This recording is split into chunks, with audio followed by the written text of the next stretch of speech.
Hey everyone, कैसे हैं आप सब। आई होप आप सब स्वस्थ होंगे, मस्त होंगे और आपकी तैयारी बेहतरीन चल रही होगी।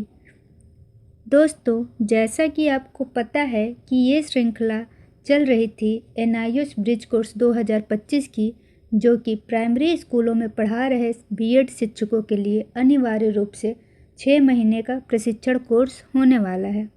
दोस्तों, अगर आप मेरे चैनल को लगातार फॉलो कर रहे होंगे तो आपको पता होगा कि अब तक मैंने पेपर 1 के 5 चैप्टर के वीडियो अपलोड कर रखे हैं, जिसमें लॉन्ग टाइप क्वेश्चन आंसर व्याख्या सहित दिया हुआ है। बात करेंगे इस सेशन की।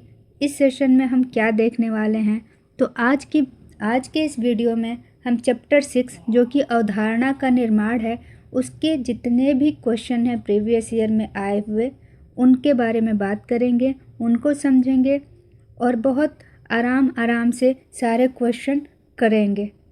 तो चलिए बिना समय गवाए शुरू करते हैं आज के इस सेशन को। दोस्तों, मैंने आपसे पहले भी कहा है और मैं फिर से आपको बताना चाहती हूँ कि ये जो प्रश्न हैं ऐसे प्रश्न हैं जिनको अगर आप एंड तक देखते हैं बिना वीडियो स्किप किए, तो आपके इस क्वेश्चन से बनने वाले जितने भी शॉर्ट टाइप और वेरी शॉर्ट टाइप क्वेश्चन है, उन सबको भी आप इजीली अटेम्प्ट कर पाओगे। आपका एक भी क्वेश्चन छूटेगा नहीं। तो चलिए पहला क्वेश्चन देखते हैं।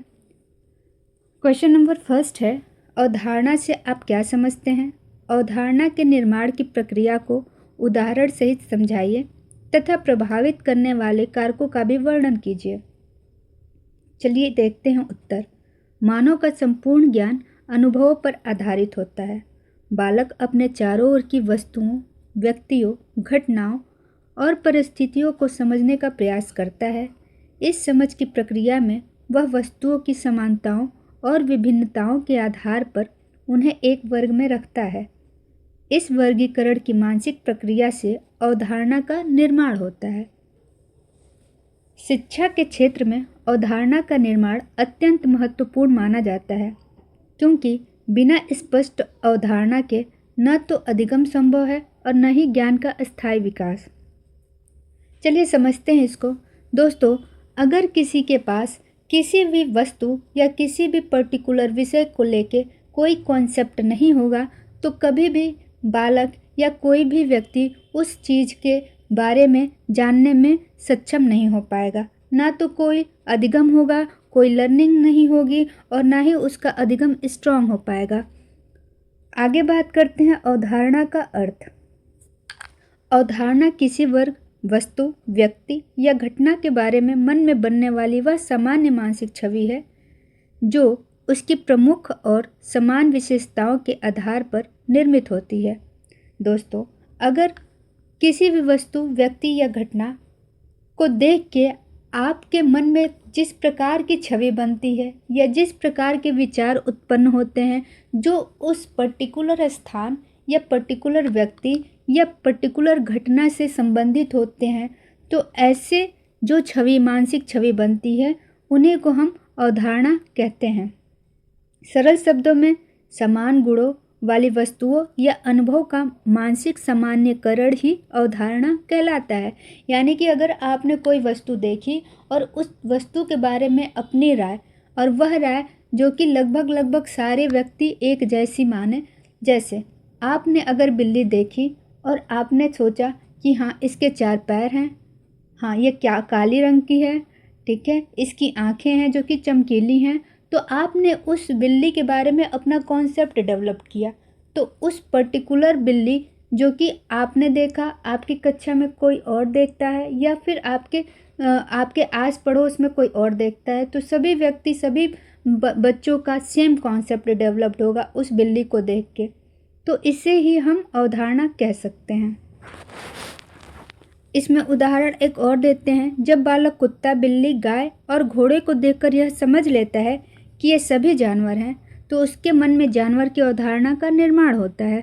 दोस्तों, मैंने आपको पहले ही बताया कि अगर बिल्ली को देख के उसके बारे में उसको आप डिस्क्राइब कर सकते हो, तो वो बिल्ली को लेके कॉन्सेप्ट होता है। वैसे ही अगर कई तरीके के जानवरों को देख के बच्चा ये समझना शुरू कर दे कि ये सभी जानवर हैं, तो उसके माइंड में, उसके दिमाग में जानवर के प्रति जो कॉन्सेप्ट है वो डेवलप्ड हो जाएगा।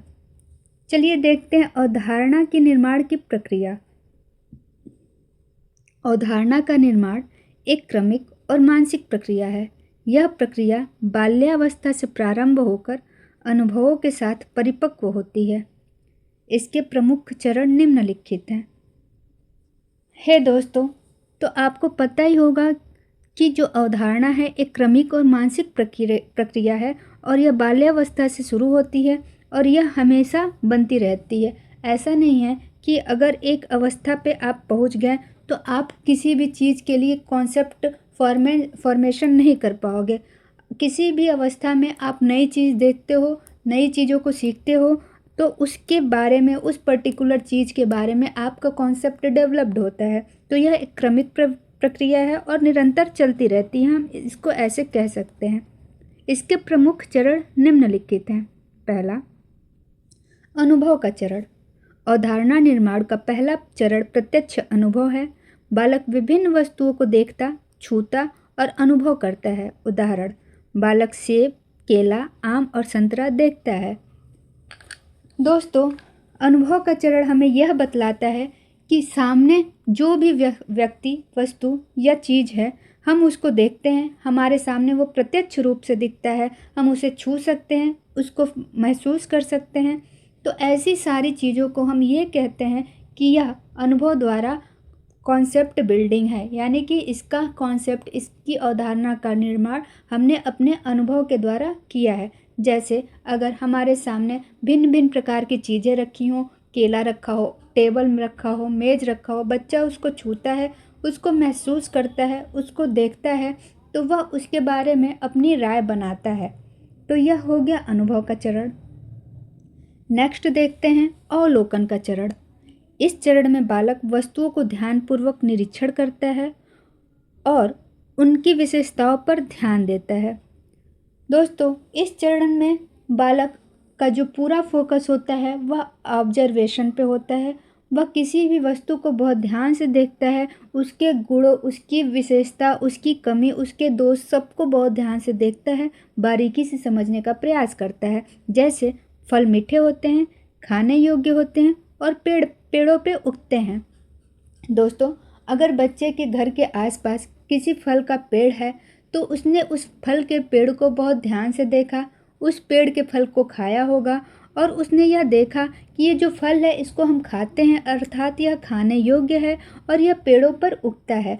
तो जब बच्चा किसी भी चीज़ को देख के, अवलोकन करके उसके बारे में अपनी राय व्यक्त करता है, अपना संप्रत्यय का निर्माण करता है, तो हम उसको अवलोकन का चरण कहते हैं। नेक्स्ट है समानता और भिन्नता की पहचान का चरण। बालक वस्तुओं में समान और असमान गुणों की पहचान करता है। दोस्तों, जब बच्चों के सामने आप दो चीज़ों को रखेंगे तो उसमें जब बच्चा समानता और असमानता, उन दोनों वस्तुओं में समानता और असमानता का पता लगा ले, ढूंढ ले, तो उसको हम समानता और असमानता का चरण कहते हैं। उदाहरण के तौर पे आप कह सकते हैं कि अगर बच्चे के सामने दो फल रख दिया जाए, एक सेब और एक आम, तो बच्चा इनमें जो समानता ढूंढेगा वह यह बताने का प्रयास करेगा कि ये दोनों फल, ये दोनों चीज़ें फल हैं। और जब असमानता की बात होगी तो वह कई असमानताएं बताएगा। जैसे आम मीठा है लेकिन सेब कम मीठा है, सेब रेड कलर का होता है जबकि आम बताएगा कि येलो कलर का होता है, उसके आकार अलग हैं। तो इस तरीके से जब बच्चे दो वस्तुओं के बीच समानता और असमानता ढूंढने का कार्य शुरू करते हैं, उसको हम समानता या विभिन्नता के पहचान का चरण कहेंगे। नेक्स्ट है वर्गीकरण का चरण। दोस्तों, आप अपने विद्यालयों में पढ़ाते होंगे अपने बच्चों को, तो कई बार वो आप खुद से उनको काम देते होंगे कि ये हैं पेन और इधर आपने चौक रख दिया और सबको एक साथ मिला दिया और उनको कहा कि अलग अलग बॉक्स में डालो, तो बच्चे ढूंढ के डाल लेते हैं। मतलब कि ऐसा चरण जिसमें बच्चे समान वस्तुओं को अलग और असमान वस्तुओं को अलग करके रखना शुरू कर दें, तो उसको हम वर्गीकरण का चरण कहते हैं। जैसे समान गुणों वाली वस्तुओं को एक वर्ग में रखा जाता है। उदाहरण, सेब केला फल, सेब केला आम संतरा सभी को फल के वर्ग में रखा जाता है। अगर आपने अपने बच्चों को बहुत सारी किताबें दी और बहुत सारे नोटबुक दिए और आपने उनको कहा कि एक बॉक्स में सिर्फ बुक्स और एक बॉक्स में सिर्फ कॉपी रखो, तो बच्चे उनका वर्गीकरण करके और उनको पहचान करके अलग अलग बॉक्स में रखें, तो यह वर्गीकरण का चरण होता है। नेक्स्ट है नामकरण का चरण। इस वर्ग को एक नाम दिया जाता है जिससे अवधारणा स्पष्ट होती है। उदाहरण, इस वर्ग को फल कहा गया।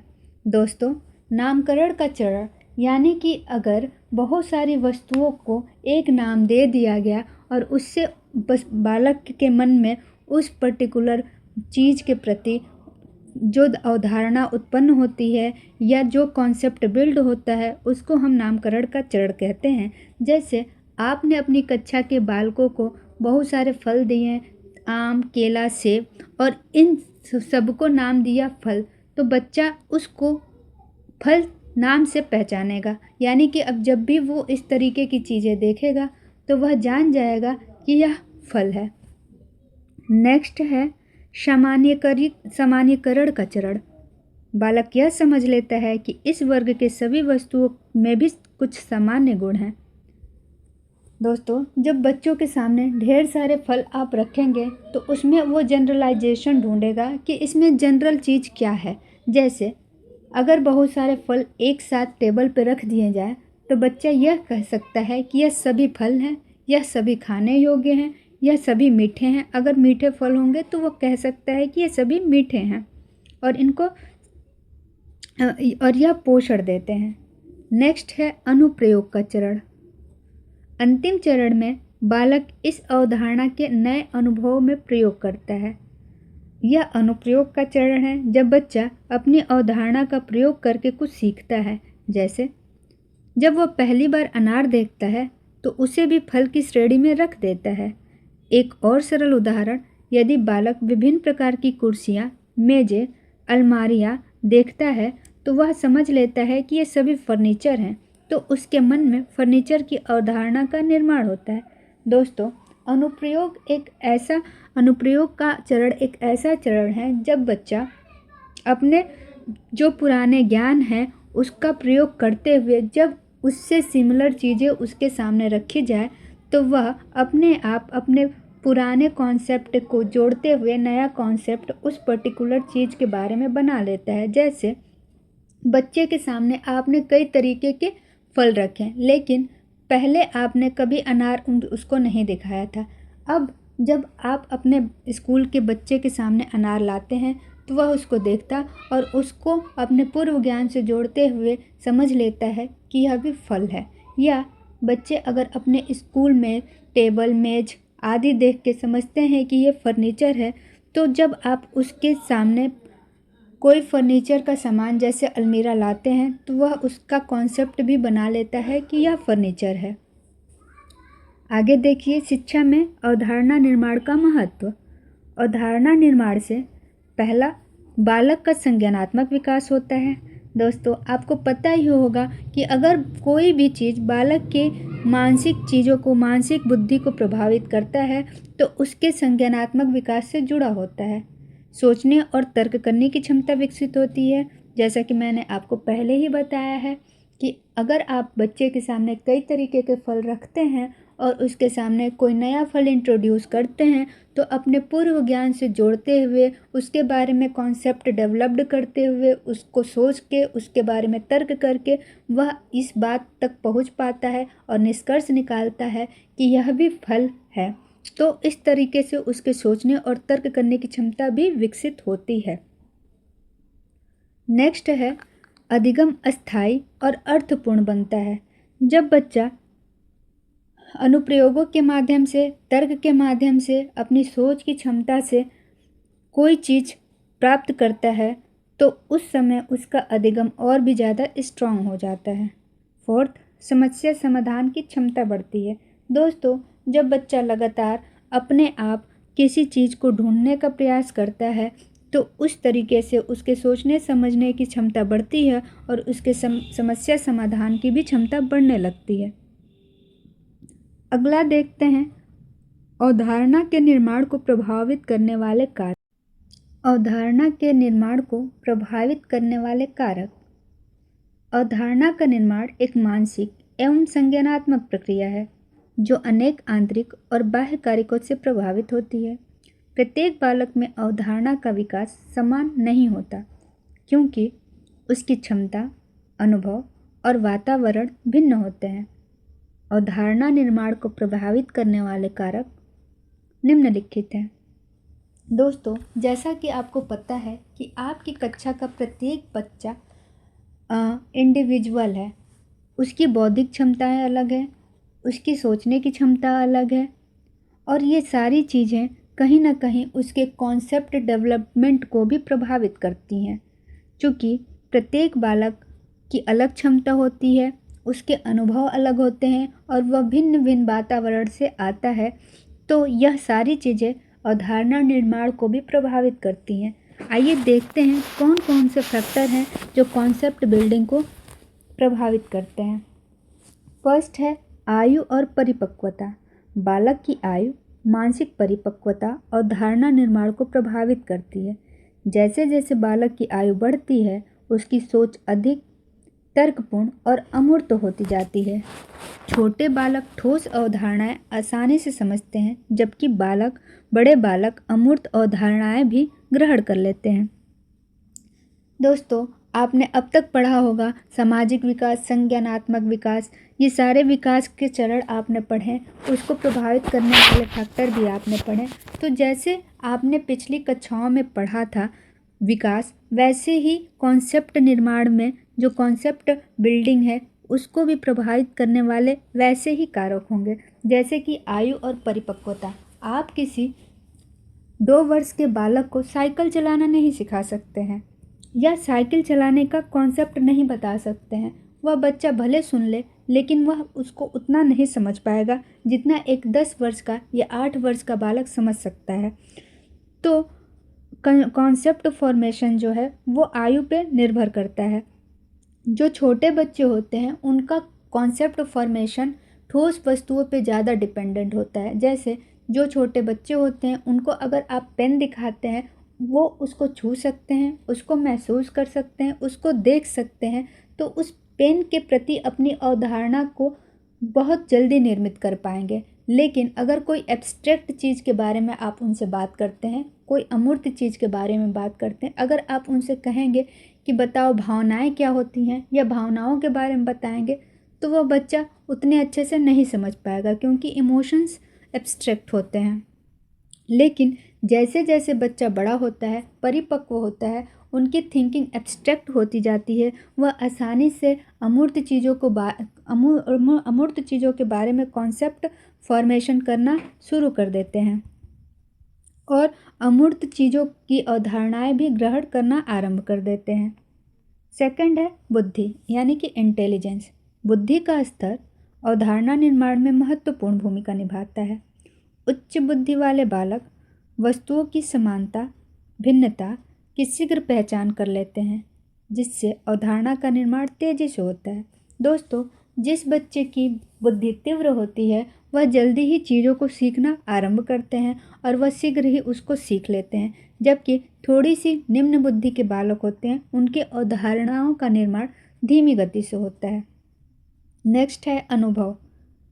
बालक जितने अधिक और विविध अनुभव प्राप्त करता है, उसकी अवधारणाएं उतनी ही स्पष्ट और मजबूत होती हैं। प्रत्यक्ष अनुभव अवधारणा निर्माण को सरल बनाता है। दोस्तों, जब बच्चा कोई काम करता है और उस काम को करके वह सीखता है तो उसको अनुभव प्राप्त होता है, और जब by self learning by doing होती है तो बच्चा अपने आप से अपने अनुभव प्राप्त करता है, उस चीज़ के बारे में सीखता है और उसका जो कॉन्सेप्ट है, उसकी जो अवधारणा है, वह अवधारणा का निर्माण सरल और सुदृढ़ होता है। नेक्स्ट है भाषा विकास। भाषा अवधारणा निर्माण का सशक्त माध्यम है। शब्दों के माध्यम से बालक अपने अनुभवों को समझता, व्यक्त करता और वर्गीकृत करता है। सीमित भाषा ज्ञान अवधारणा निर्माण में बाधा बनती है। दोस्तों, अगर बच्चे के पास अच्छी भाषा है या सशक्त भाषा है तो उसका निर्माण, अवधारणा निर्माण भी सशक्त होगा। अगर बच्चों की भाषा सीमित है तो उसके कॉन्सेप्ट फॉर्मेशन में यह बाधा का कार्य करेगा। वातावरण, घर, विद्यालय और समाज का वातावरण बालक की धारणा अवधारणाओं को प्रभावित करता है। अनुकूल और प्रेरणादायक वातावरण में बालक की धारणा अवधारणाएं शीघ्र विकसित होती हैं। जैसा कि आपको पता है कि अगर बच्चे को रिच माहौल मिलता है, रिसोर्सेस मिलते हैं, तो बच्चा कोई भी चीज़ आसानी से सीखता है। वैसे ही बच्चे के कॉन्सेप्ट फॉर्मेशन में भी होता है। बच्चे की अवधारणा का निर्माण तेज़ी से होता है अगर उसको एक अच्छा वातावरण मिलता है। नेक्स्ट है शिक्षण विधियाँ। शिक्षक द्वारा अपनाई गई शिक्षण विधियाँ जैसे गतिविधि आधारित शिक्षण, उदाहरण प्रति दृष्टांत विधि, खेल विधि आदि अवधारणा निर्माण को प्रभावित बनाते हैं।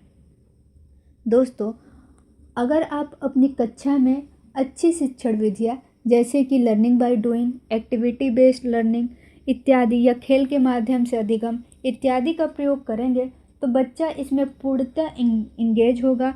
वो उसका जो समग्र विकास है वो भी कहीं ना कहीं होगा। वो अपनी सारी इंद्रियों का प्रयोग करेगा और जब कोई भी बच्चा अपनी समस्त इंद्रियों का प्रयोग करके कुछ सीखता है तो उस टाइम उसकी लर्निंग और भी ज़्यादा स्ट्रांग होती है। अतः आप हमेशा कोशिश करें कि अपनी कक्षा को रोचक बनाएं, वैसा बनाएं जैसे बच्चों को आसानी से बच्चे सीख लें और उनका कॉन्सेप्ट फॉर्मेशन और भी बढ़िया हो। प्रेरणा और रुचि, यदि बालक विषय में रुचि रखता है और सीखने के लिए प्रेरित होता है तो अवधारणाओं का निर्माण सरल और अस्थायी होता है। दोस्तों, अगर बालक इंटरनली मोटिवेट है यानी कि खुद से आंतरिक रूप से प्रेरित है किसी भी चीज़ को सीखने के लिए और उस विषय में उसकी रुचि है तो बच्चा जल्दी सीखता है और उस विषय के प्रति उसका अवधारणा निर्माण भी तेज़ी से हो जाता है। तो प्रेरणा और रुचि बहुत हद तक मायने रखते हैं एक बच्चे के सीखने के लिए। नेक्स्ट है पूर्व ज्ञान। पूर्व में अर्जित ज्ञान नई अवधारणाओं के निर्माण में सहायक होता है। नया ज्ञान पुराने ज्ञान से जुड़कर अधिक स्पष्ट रूप से ग्रहण करता है। दोस्तों, अगर बालक के पास कोई पूर्व ज्ञान है, जैसे कि अगर बच्चा आपके स्कूल में बच्चा आता है और वह अपने घर से स्कूल तक आने के रास्ते में कई सारे जानवरों को देखता है, उनको ऑब्जर्व करता है और उनके बारे में वह पूर्व ज्ञान रखता है कि यह गाय है, इसके 4 पैर होते हैं, इसकी एक पूँछ होती है, यह भैंस है, इसके भी 4 पैर और एक पूँछ होती है। वैसे ही वह अपने पूर्व ज्ञान के साथ स्कूल में आता है और अगर स्कूल में आप किसी जानवर के बारे में पढ़ाते हैं तो वह पूर्व ज्ञान से जोड़ते हुए नए ज्ञान को ग्रहण करता है और आसानी से उस संप्रत्यय को समझ लेता है।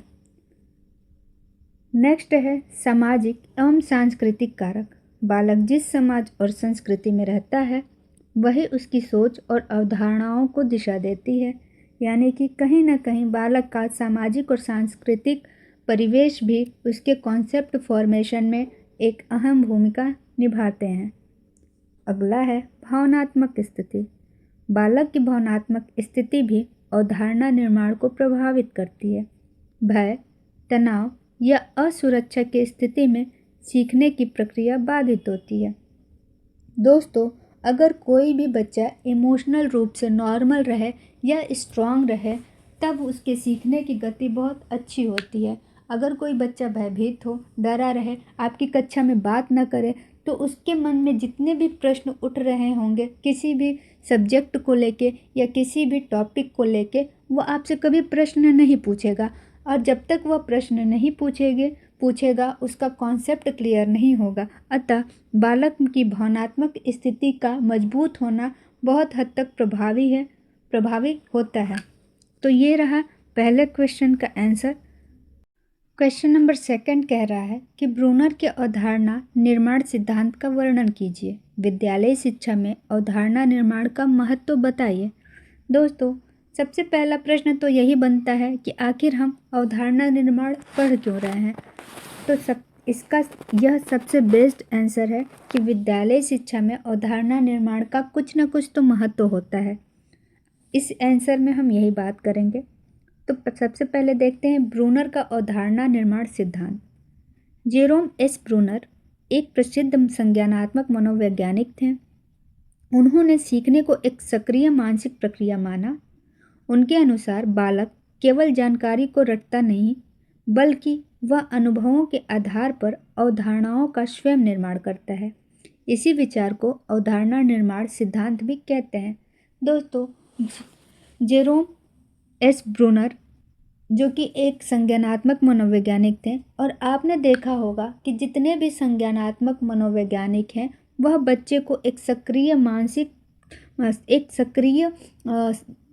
सक्रिय वैज्ञानिक मानते हैं कि बच्चा एक सक्रिय वैज्ञानिक है, एक नन्हा वैज्ञानिक है। वह स्वयं से चीज़ें खोजता है, स्वयं से चीज़ें सीखता है। वह जानकारियों को रटता नहीं है, बल्कि चीज़ों को समझता है, और इसी आधार पे वह खुद का कॉन्सेप्ट फॉर्मेशन करता है, खुद के कॉन्सेप्ट बनाता है, और इस विचार को अवधारणा निर्माण का सिद्धांत कहा जाता है। आइए बात करते हैं अगर अर्थ की, तो क्या होता है अवधारणा का अर्थ। अवधारणा किसी वस्तु, व्यक्ति, घटना या विचार से संबंधित वह सामान्य मानसिक छवि है जो समान गुणों के आधार पर बनाई जाती है। दोस्तों, मैंने पहले क्वेश्चन में आपको बताया ही है कि अगर किसी भी चीज़ को या वस्तु को या घटना को देख के उस चीज़ के बारे में या उस घटना के बारे में एक मानसिक छवि बनाई जाए, उसके बारे में उसके गुणों की विवेचना की जाए, तो वही कॉन्सेप्ट कहलाता है, जैसे कुर्सी, खेल, पशु, न्याय, ईमानदारी। ब्रूनर के अनुसार अवधारणा का निर्माण। ब्रूनर के अनुसार अवधारणा निर्माण वह प्रक्रिया है जिसमें व्यक्ति विभिन्न उदाहरणों का विश्लेषण करके यह पहचानता है कि कौन से गुण आवश्यक हैं और कौन से नहीं। इस प्रक्रिया में बालक तुलना करता है, अनुमान लगाता है, परीक्षण करता है और निष्कर्ष निकालता है। दोस्तों, आपको पता ही होगा कि अगर कोई भी बालक किसी चीज़ को देख के उसके बारे में अपने ज्ञान को बनाता है, तो इसी को हम कॉन्सेप्ट कहते हैं। तो ब्रूनर ने इसको ही और इलोबोरेट करते हुए बताया कि यदि कोई बालक किसी वस्तु को देख के उसका गुणधर्म पहचानता है, उसकी समानताएं असमानताएं पहचानने की कोशिश करता है, उसकी तुलना करता है, उसका परीक्षण करता है और अनुमान लगाता है या फिर निष्कर्ष निकालता है, इसे ही उन्होंने अवधारणा निर्माण का नाम दिया। अवधारणा निर्माण की प्रमुख विशेषताएं क्या क्या हैं, आइए देखते हैं। पहला, अवधारणा निर्माण एक सक्रिय मानसिक प्रक्रिया है। दोस्तों, अगर किसी भी चीज़ के बारे में कॉन्सेप्ट फॉर्मेशन करना है, संप्रत्यय निर्माण करना है, तो उसके लिए हमें मानसिक रूप से सोचना पड़ेगा। अतः हम ये कह सकते हैं कि संप्रत्यय निर्माण या अवधारणा निर्माण एक मानसिक प्रक्रिया है। इसमें तर्क, सोच और समस्या समाधान की भूमिका होती है। मैंने पहले ही क्वेश्चन में ये एक्सप्लेन किया था आपको। बालक स्वयं नियम खोजता है, शिक्षक केवल मार्गदर्शक होता है।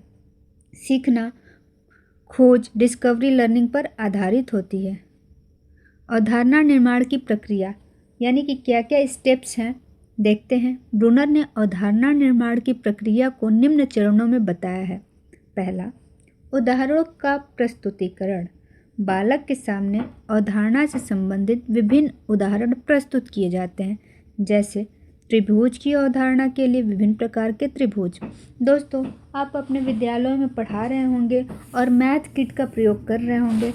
तो जब आप पढ़ाते वक्त मैथ किट का प्रयोग करते हैं तो आप उसमें देखते हैं कि उसमें भिन्न भिन्न प्रकार के शेप्स होते हैं, आकृतियाँ होती हैं, जैसे कि सर्कल की, त्रिभुज की, आयत की, रोम्बस की, रेक्टेंगल की। तो जब आप पढ़ाते वक्त बच्चों के सामने इन आकृतियों का प्रयोग करके उनको सिखाते हैं कि देखो बच्चों, ये त्रिभुज है, ये वर्ग है, तो बच्चा उस पर्टिकुलर आकृति के बारे में जानकारी जुटा पाता है और अपने कॉन्सेप्ट को विकसित करता है, अपना कॉन्सेप्ट उस पर्टिकुलर शेप के बारे में बनाता है। इसे ही हम उदाहरणों का प्रस्तुतिकरण कहते हैं, जहाँ आप एग्जाम्पल के मेथड से या एग्जाम्पल के वजह से बच्चों को कुछ सिखा पाने में सक्षम होते हैं। नेक्स्ट है तुलना और भेद। बालक उदाहरणों में समानता और असमानता खोजता है। वह देखता है कि कौन कौन से गुण सभी उदाहरणों में समान हैं। दोस्तों, मैं फिर से आपको अपने कक्षा का ही उदाहरण दूंगी कि जब आप अपनी कक्षाओं में पढ़ा रहे होते हैं, आप ऐसे ही मैथ किट का प्रयोग करते हैं। बच्चों को आप सिखाते हैं वर्ग और रेक्टेंगल के बारे में, यानी कि आयत के बारे में। तो आप बताते हैं कि इसमें ये वर्ग है, इसमें 4 भुजाएं होती हैं। ये आयत है, इसमें 4 भुजाएं होती हैं। फिर आप बताते हैं कि वर्ग में सारी भुजाएं आपस में बराबर होती हैं, जबकि आयत में आमने सामने की भुजाएं बराबर होती हैं। अतः जब बच्चे के सामने ये दोनों आकृतियां आप लेकर आते हैं, तो आपके द्वारा बताई गई दोनों आकृतियों के बारे में बच्चा समानता और असमानता को अलग करने में सक्षम हो पाता है। तो इसे हम तुलना और भेद कहते हैं। नेक्स्ट है परिकल्पना का निर्माण। बालक अनुमान लगाता है कि अवधारणा किन विशेष गुणों पर आधारित है। दोस्तों, जब आप बच्चे के सामने कोई वस्तु रखते हैं और बच्चा उसके गुणों की विवेचना के आधार पर अनुमान लगा पाता है कि यह क्या चीज़ है और इसका काम हम क्या कर सकते हैं या इससे हम क्या क्या चीज़ें निर्माण कर सकते हैं, तो वह परिकल्पना निर्माण कहलाता है। जैसे 3 भुजाएं और 3 कोण का होना त्रिभुज बनने के लिए आवश्यक है। नेक्स्ट देखिए परिकल्पना का परीक्षण। नए उदाहरणों के माध्यम से बालक अपने अनुमान को जांचता है। यदि अनुमान सही नहीं होता है तो वह उसे संशोधित करता है। दोस्तों, जब बालक अपने पूर्व ज्ञान से किसी नई चीज़ को समझने का प्रयास करता है या अनुमान लगाने का प्रयास करता है कि वह चीज़ क्या है, और अगर वह गलत होता है तो उसको संशोधित करता है, इसे हम परिकल्पना का परीक्षण कह सकते हैं। अवधारणा का निर्माण। सही परिकल्पना के आधार पर बालक स्पष्ट अवधारणा बना लेता है, और जैसे ही बालक अपने पूर्व ज्ञान को जोड़ते हुए अगली चीज़ के बारे में अपना कॉन्सेप्ट बना लेता है, इसे हम कहते हैं कि उसने अवधारणा का निर्माण कर लिया। आगे देखिए अवधारणा निर्माण के प्रकार। ब्रूनर ने अवधारणा निर्माण के 2 तरीके बताए। कौन कौन से तरीके हैं, चलिए देखते हैं। पहला है चयनात्मक अवधारणा निर्माण। क्या होता है, आइए देखते हैं। इसमें बालक सही उदाहरणों का चयन करके अवधारणा बनाता है। मैं फिर से आपके सामने वही एग्जाम्पल मैथ किट का ही देना चाहूँगी कि अगर आपने बच्चे को त्रिभुज दिखाया और उसको त्रिभुज के सारे गुण समझाएं कि यह 3 भुजाओं से घिरी हुई आकृति है, इसमें तीनों स्ट्रेट लाइन है, ठीक है, इसमें 3 कोण हैं, इन तीनों कोणों का योग 180 डिग्री है, तब बच्चे उस पर्टिकुलर आकृति के बारे में सारी जानकारियाँ जुटा लेते हैं। और जब आप उनको भिन्न भिन्न आकृतियों को दिखाते हैं, उस मैथ किट का ही प्रयोग करके आप विभिन्न तरीके की आकृतियाँ दिखाते हैं और आप उनसे कहते हैं कि बालक बताओ, चलो बच्चों बताओ कि इनमें से त्रिभुज कौन है। तो जब बच्चा उन भिन्न भिन्न आकृतियों में से उस पर्टिकुलर त्रिभुज का ही चयन करके ले आता है आपके पास और आपको बताता है कि यही त्रिभुज है, और त्रिभुज वो यह इसलिए है कि इसमें त्रिभुज होने के सारे गुण हैं जो आपने बच्चे को बताया है कि बालक देखो, इसमें 3 भुजाएं हैं, इसके 3 कोण हैं और इसमें 3 लाइन स्ट्रेट है।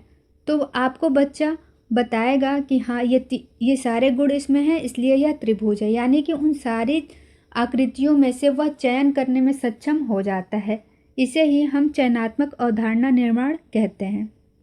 अगला देखिए संयोजनात्मक अवधारणा निर्माण। इसमें विभिन्न गुणों के संयोजन से अवधारणा विकसित होती है। अवधारणा निर्माण सीखने की एक महत्वपूर्ण प्रक्रिया है जिसके द्वारा विद्यार्थी वस्तुओं, घटनाओं और विचारों को समझते हैं। विद्यालयी शिक्षा में इसका विशेष महत्व है क्योंकि यह सीखने को अर्थपूर्ण, अस्थायी और व्यवहारिक बनाते हैं। आइए देखते हैं कौन कौन सा चरण है। पहला, अर्थपूर्ण अधिगम को बढ़ावा देता है। अवधारणा निर्माण से विद्यार्थी केवल तथ्यों को रटते नहीं हैं बल्कि उनके अर्थ को समझते हैं। जाहिर सी बात है, जब बच्चा किसी चीज़ को देखेगा, उसके गुण धर्म और समानता, असमानता, भिन्नता, विभिन्नता, सारी चीज़ों के बारे में अवलोकन करेगा तो वह रोट लर्निंग से अपने आप को बचाएगा और करके सीखेगा, और जिससे उसको लंबे समय तक उसकी जो लर्निंग है वो स्ट्रांग बनी रहेगी। सेकंड है तार्किक एवं आलोचनात्मक चिंतन का विकास। जब विद्यार्थी अवधारणाओं का निर्माण करते हैं तो वे तुलना, विश्लेषण और निष्कर्ष निकालना सीखते हैं। इससे उनके तार्किक और आलोचनात्मक सोच का विकास होता है। पहले ये सारी चीज़ें मैंने डिस्क्राइब कर दी है, बस आपको फटाफट से पढ़ के बताती हूँ। समस्या समाधान की क्षमता का विकास। अवधारणा स्पष्ट होने पर विद्यार्थी नई समस्याओं को आसानी से समझकर उनका समाधान कर पाते हैं। यह गणित, विज्ञान और सामाजिक विज्ञान में विशेष रूप से उपयोगी होता है। नेक्स्ट है ज्ञान का सामान्यीकरण। अवधारणा निर्माण से विद्यार्थी एक ही प्रकार की विभिन्न स्थितियों में समान नियमों और सिद्धांतों को लागू करना सीखते हैं। अगला है आत्मनिर्भरता और सक्रिय सहभागिता। इस प्रक्रिया में विद्यार्थी स्वयं खोज करता है, प्रश्न पूछता है और निष्कर्ष निकालता है। इससे वह निष्क्रिय श्रोता न रहकर सक्रिय शिक्षार्थी बन जाता है। दोस्तों, आपको पता है कि आपकी कक्षा में जब एक बालक सक्रिय रहता है यानी कि एक्टिव लर्नर होता है तो बहुत अच्छे से सीखता है। नेक्स्ट देखिए, विषयों की स्पष्ट समझ। विद्यालय शिक्षा के सभी विषय गणित, विज्ञान, भाषा, सामाजिक विज्ञान अवधारणाओं पर आधारित होते हैं। अवधारणा निर्माण से विषय वस्तु स्पष्ट और संगठित होती है। नेक्स्ट, रचनात्मकता का विकास। अवधारणा निर्माण विद्यार्थियों को नए संबंध खोजने और नए विचार उत्पन्न करने के लिए प्रेरित करता है, जिससे कि रचनात्मकता बढ़ती है। नेक्स्ट, परीक्षा प्रदर्शन में सुधार। स्पष्ट अवधारणाएं होने से विद्यार्थी प्रश्नों को सही ढंग से समझते हैं, उत्तर अधिक सटीक एवं तार्किक लिख पाते हैं। तो दोस्तों, कॉन्सेप्ट फॉर्मेशन के इस चैप्टर से ये ऐसे सारे क्वेश्चन थे जो एग्ज़ाम में पूछे गए थे और आपके आने वाले एग्ज़ाम में भी पूछे जाने की पूरी संभावना है। मैंने यहाँ पे 2 लॉन्ग टाइप क्वेश्चन लिया था जिसको मैंने अच्छे से डिस्क्राइब किया है और अच्छे से इसके कॉन्सेप्ट को आपको समझाया है। अब इन 2 क्वेश्चन के अंदर से जितने भी छोटे क्वेश्चन बन सकते हैं, शॉर्ट टाइप या वेरी शॉर्ट टाइप, उसको आप आराम से कर सकेंगे। वीडियो को अगर आपने एंड तक देखा होगा तो आप समझ पा रहे होंगे कि कितने महत्वपूर्ण प्रश्नों का समाहित किया है इन 2 प्रश्नों ने। दोस्तों, जिन्होंने चैनल नहीं सब्सक्राइब किया वो प्लीज़ सब्सक्राइब कर लें। वीडियो को ज़रूर लाइक करें।